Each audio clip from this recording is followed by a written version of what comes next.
Well, here we are. Thanks for tuning into this week's episode of The Edge. We're here with good buddy Brady McDowell and Ron McNary. We're gonna do a pheasant hunt. We're in, I guess, northern Montana. Yeah, northeast Montana. Northeast Montana. And a little bit different this time. We're gonna try to do it with a recurve.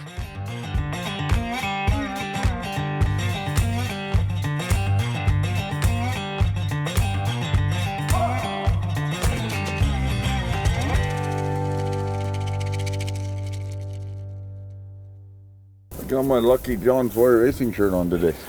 I got my lucky shirt on too. Oh yeah, the man. Live on the edge, 'cause brother, win or lose, it's all in what you do with the chance you're given. Yeah, through the wind and rain, you feel your heart pound down. You got one shot, what you got? Tell me what's it gonna be? You gotta make the most of this opportunity. If others fail, make sure you succeed.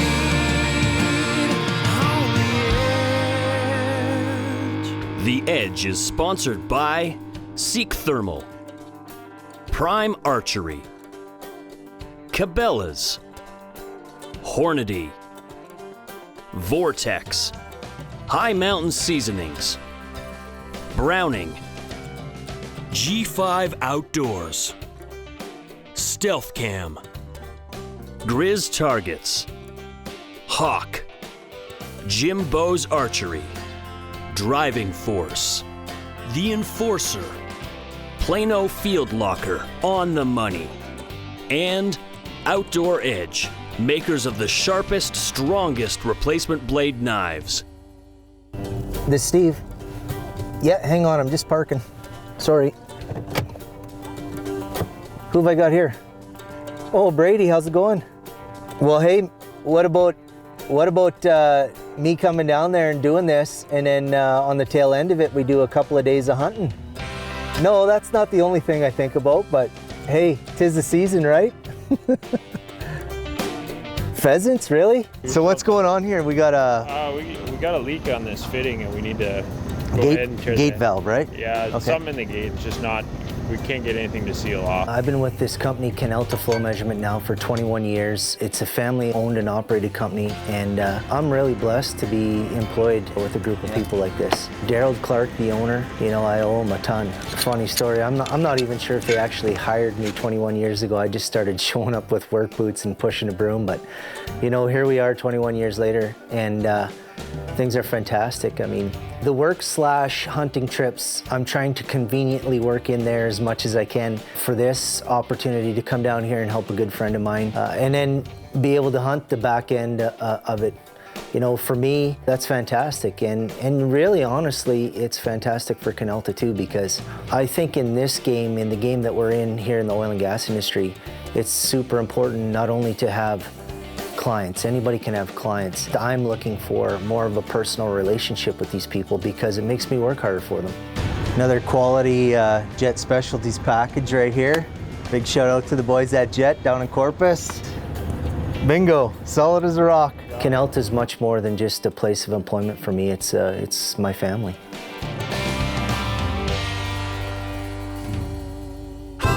Hey, you need gas? No, I'm good on gas, but I was just wondering, bud, like now that I've done all this work and pro bono, you know, because you're such a good friend and client of mine, I was wondering, this breakfast place you're gonna take us to, can you make sure they have lattes there? No. I need a latte. I need to get my fancy on before we start pheasant hunting. Yeah. Do you think they'll have whipped cream here? I'm hoping that they have whipped cream for you and sprinkles to the top. And then like a pink twirly straw they can put on there for you. You're breaking up, man. Yeah. I said, Hear me? You need a twirly straw. Hear me? A vanilla latte.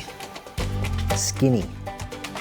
No fat, no sugar. Probably one of the highlights of my days, you know.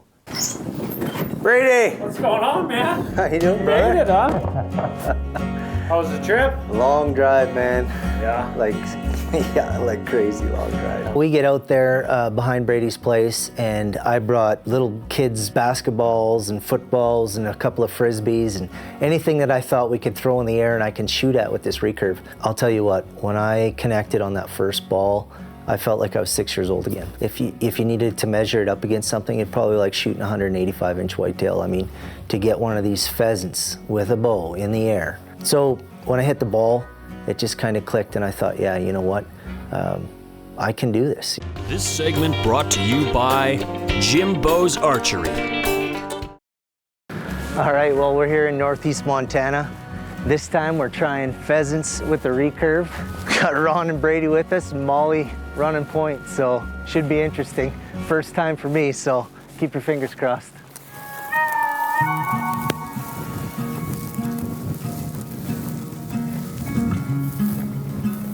That one rooster go in there. Let's just keep pushing him that way. Oh, she sees him, eh? Holy. Be ready, because these birds are in here. They see they're getting on top of them.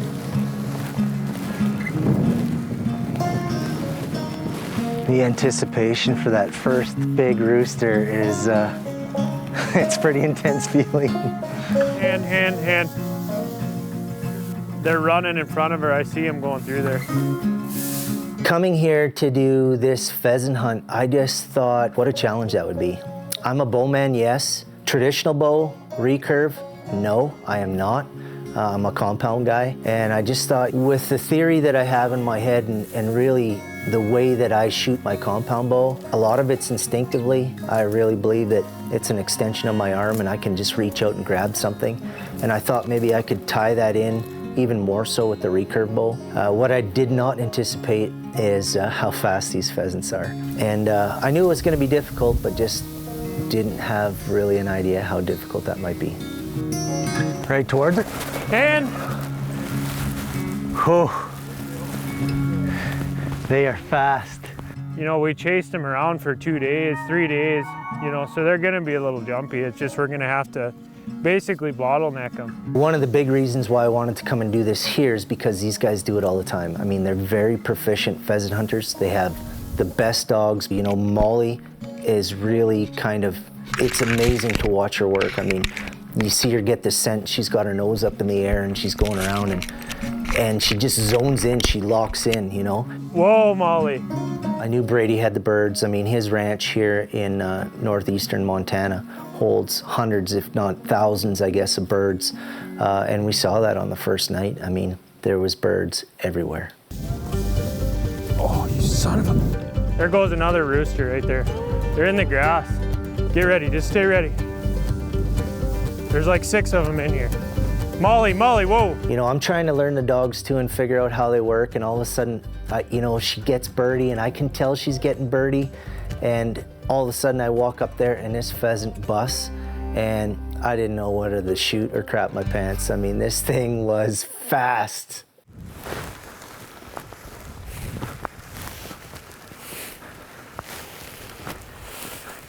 Rooster! You took that freaking...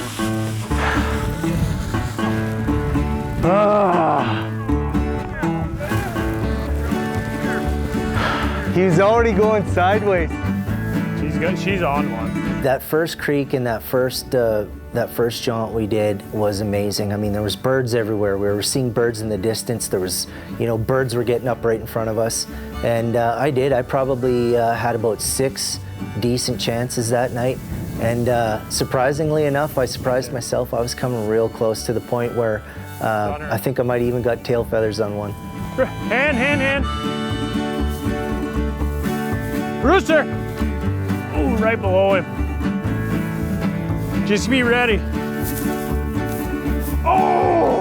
When they just bust like that, I'm literally just, I'm not finding my anchor. I'm just pile driving a shot, right? Because it's like, and hoping. And he went. He was doing this, you know, so you actually had to be in front and... Yeah, I was leading him. Yeah, I was leading him. I was dangerously close. Well, that's all right, well. But I'm not in the club just yet. We'll give it our best shot. Tail feathers don't count, right? Is there enough birds out here for you? Yeah, I think there's a few birds. Hand.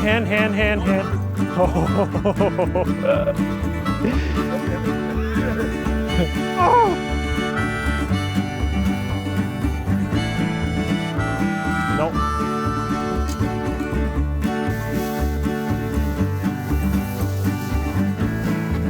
I think it was a hen. I couldn't tell. Hen. The dog literally stopped, cranked its head right sideways, and I could see it there. And by the time I walked up to it, I was so nervous because I didn't know which way he was gonna go. My luck, he'd come at me and hit me right in the crotch or something and drop me. You could have just wrestled him. You'd had it. But it's such an adrenaline rush. I mean, I love it. It's like a 180-inch whitetail coming in on top of you, except we got birds and feathers. You know, it's hot, it's dry. They're running a lot on us now, but we'll just keep working them, and then tomorrow morning, give her another rip. Yeah. This segment brought to you by Seek Thermal.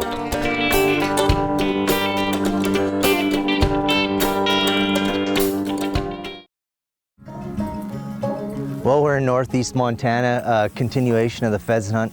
We got out for a first little rip there last night, and the first maybe 3 pheasants that come up in front of me, whether they were roosters or hens, that's when I kind of got deflated. These things are erratic and way faster than I thought they were gonna be. So today's our first real day, real solid day hunting, and with any luck, we'll stick one. We're gonna try. You brought the backup plan. Backup. Okay. Half of the intensity is just staying focused on the dog. You know, you're walking through this long grass and not really watching where you're going, so you hit the odd hole, but the intensity on just focusing on the dog work, because you never know when these roosters are gonna bust. It's a heart pounder. Really exciting way to hunt. Jim from Jimbo is the guy who set this thing up for me. He marked my arrows at where the brace height should be. Kind of dummy proof it for me. All right, we'll go up here. I'm gonna send you and Ron up through here, and I'll go up ahead of you, and we'll just take this in 100-yard chunks. And we'll just kind of inch them up to me, and as the dog gets closer, they'll bury or they'll fly. They've only got one choice. It kind of sounds like a Saskatchewan bush push to me. Well, we may get to that before the day's over. Pushing whitetails, okay. I'm gonna change to my lucky hat. I thought this was my lucky hat, but I'm changing to this one. There, I'm wearing this one. Backwards though, so my bowstring doesn't get in there. I might spin a few records later on today. Scratch a few records or whatever they call it. We're just not seeing that 100, 150 birds that I saw the night before. Now I'm starting to get worried, because in order to get this done, I'm gonna need a substantial amount of chances, and I know that. So that's what they look like. Look at that. What a great bird. Yeah. What a great bird. Pretty bird. We get out there and I'm ripping these arrows, and I notice, you know, some of them are coming out, I mean, they're busting out everywhere. Some of them are coming out to the side. I'm really hoping to get a bird fly straight away from me, so I could have time to get the full draw. That's gonna give me a little more time, and then, you know, lay one out right up the chute. And it just didn't happen. Oh. That was a long ways. I pulled that thing back as far as I could, and I wasn't close to him. But when I turned, I noticed I wasn't coming to full draw. You know, Jim and Joe both told me, make sure when you get your glove that feel that top finger in the corner of your mouth, and that's gonna give me my left to right. Hand. Oh. Why couldn't that have been a rooster? Well, I'm absolutely positive that these birds were seeing my arrows come at them and then diving out of the way. 100%, otherwise I'd be, you know, hitting them all the time. Swing and a miss. We hunted this last weekend, Ellie, we sat in one spot. She flushed 3 roosters. After we had shot each one, she went back in there and another one got up, so. She's on to something. They seem to be more on the banks than the bottoms, eh? Get him! Nice shot. Oh, Ronnie, one shot. Hold him up, Ron. Yeah. What's that old saying? Bird in hand? I know it. We're in the hands or 2 in the bush. So we get back after day 2. I've flung, I don't know, maybe another half a dozen arrows today. Didn't really feel like I got any grand opportunities with the bow. So we brought out the skeet thrower, and Brady hooked it up in the backyard, and we proceeded to try to shoot some skeet with this recurve. I gotta tell you, you know, I didn't hit one, but it brought my confidence level back up because I was so close.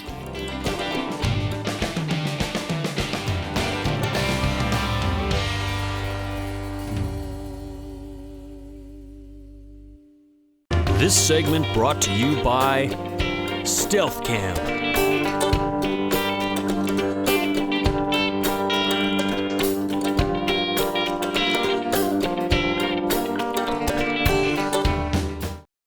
Well, last morning of the hunt, Brady, what do you figure? Well, we're gonna get out in the CRP first thing and try and move them around a little bit, get them pushed down in the creeks, and hopefully we can get them down low for you. And we're bringing your dog as well this morning? We're bringing the ace in, So- ace in the hole, hopefully. Molly Two Guns has a companion. Yeah, we're gonna have 2 dogs working. We're And I'm sticking to my guns, bringing the recurve. sticking to your guns with a recurve. Yeah.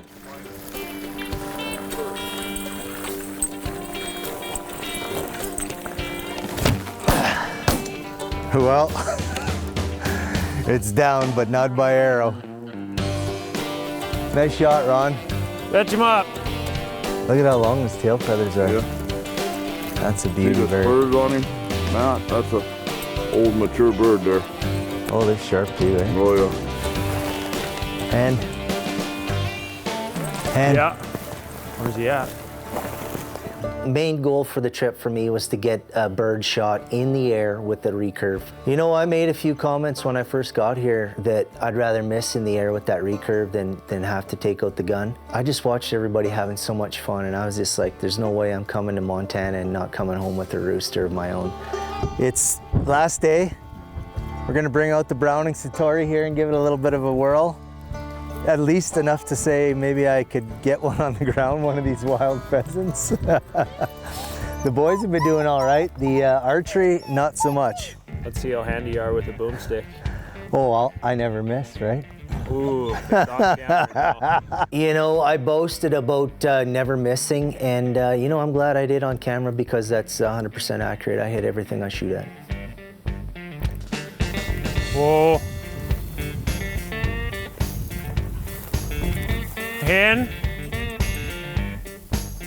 Where'd he go? Huh? Get him out of there.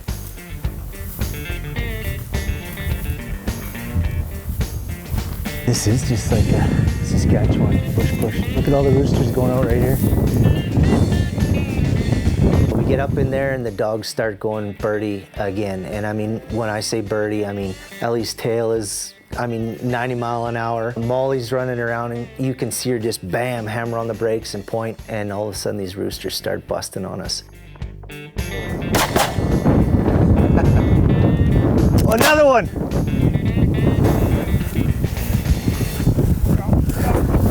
Another one dead right here in front of us, Ellie. Pretty accurate right out of the gates. I think we come out of that first volley with 3 birds, and I was fortunate enough to take 2 of them. Montana birds, baby. Had to do it with the steel, but we're getting them. Wild pheasants, baby. I dropped one out in the field here too, eh? Did we get that one? I didn't give these birds enough credit. You know, I just, honestly, being ignorant on the whole hunt, it's, I hate to say it out loud, but I just think that, you know, it's a dumb bird. But they're not at all. They're smart. Very smart. They adapt real well. Brought out the gun and got her done, but bringing the recurve out, this was a whole new ball game. But again, it was a challenge, and I love a good challenge. Hopefully next time we make it out, you know, we'll be able to put a check mark beside it. I haven't missed any. Yeah, oh, you're full of crap. I watched you miss like six times back here. You are so full of it. I haven't missed one. Let's go to the footage. We had some fun with the browning here. Definitely. Got a little competitive between me and Brady, but yeah, it was all a good fun. Who won?